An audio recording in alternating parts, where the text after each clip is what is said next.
বরই গাছের একটি পরিচর্যা আপনাদের সাথে শেয়ার করব। সেটি হচ্ছে দেখেন, কলমের গাছ যখন আপনারা নিয়ে আসবেন দেখবেন যে এটা হচ্ছে কলমের কিন্তু ডাল। এটি আমি এটা একটু ছাঁটাই করে দিয়েছি গাছটা ঝোপালো করার জন্য।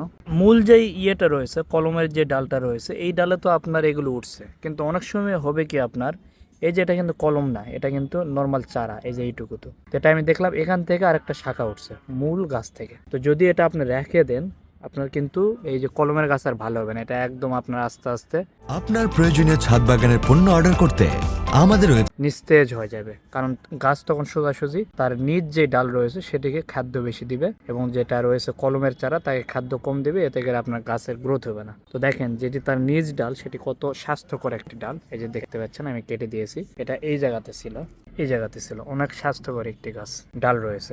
তো এটি অবশ্যই খেয়াল রাখবেন, কলম চারার কলমের উপর থেকে ডাল থাকবে, নিচের যেগুলো এগুলো অবশ্যই ছাঁটাই করে দিবেন।